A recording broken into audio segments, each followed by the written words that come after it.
There's one question I get asked over and over again. I see it on the internet and social media, everywhere. And this question is, what business do I start? I want to show you a 6-step process how you can identify business that's suitable to you and also enables you to make money. If you want to see more videos with topics like this, then don't forget to subscribe to my channel. The first step is to answer a very simple question. Who are you? What are your interests? What is your passion? What are you interested in? What would you like to do? All these kind of questions are important because if you're in a business, it will take a lot of time, it will take a lot of energy. So it better be something that you like to do.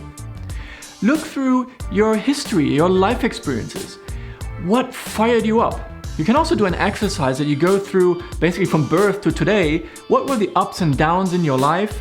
And what's like a red line in that story? What happens again and again? Is that maybe your topic? Is that who you are? The second step is another question. What do you want to do? You build on the answer of step 1, who are you? And ask yourself, what do I want to do more of this? Is there anything in there that I really like? If you don't have anything in here, go back to step number 1, and making money doesn't count as an answer. Once you have this worked out, there's a second part in this. Why do you want to do this more? Because other people tell you so? Because it's hype and en vogue? That question will be really important later on when you get into the business and you get into hard times. So spend some time to answer the question, why do I want to do this? The third step is to answer the question, what are your skills?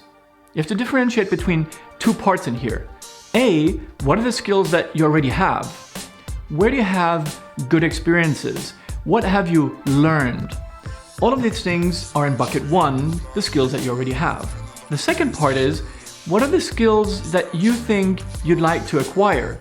And then you look into training courses, internships, whatever you need to do to acquire those skills, and the two together make your overall skill set. Step number 4 is to answer the question, what is the problem? And the problem basically comes in two forms. A, what is a difficulty and obstacle that people need to overcome? Or B, how can you make their life more convenient? Your solution needs to fall into one of those two buckets. Once you've answered this, go to the next question. Who has this problem? Where are the people who have this problem? And how many of them are there? Once you've mastered that question and got rough answers, no too much detail needed right now, go to your third question. How does this actually fit with step 1, 2, and 3 of the process? Who are you? What do you want to do? And what are your skills? Only if there's a match can you move to step 5. Step number 5 is to answer the question, who else is needed? When you go through steps 3 and 4, what are your skills and what is your solution? The solution requires a certain skill set that in most instances won't match completely your skills. There will be something that's missing. And this missing skill set is the founding part to identify who do you need as a partner, what do you need to outsource, or who will be your first employee. So spend some time on really getting this question right. Where am I really good at and where I'm not so good at? And this not so good at, then go through the other steps.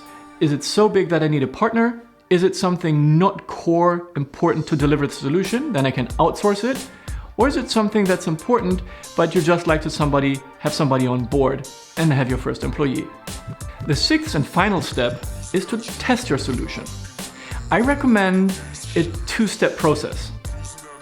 First is to describe your solution, your product or your service, and just ask people what they think about it.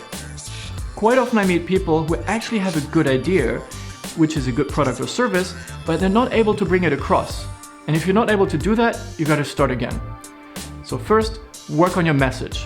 If they somehow get it, then you can move to the second step, is actually build a prototype, a minimal viable product, an app, a physical product, whatever it is, and try to offer it to people. And also services. Are people actually interested in that service? Once you've done that, you get into iterations. Is it a slight improvement that's just needed?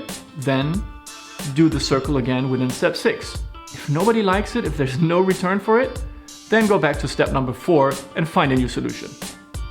To help you maneuver through the 6-step process more easily, I put together a flowchart and checklist that you can download from the link below. I really appreciate you watching this video. If you appreciate the content, please give it a thumbs up. If you have any questions, just leave them below in the comments.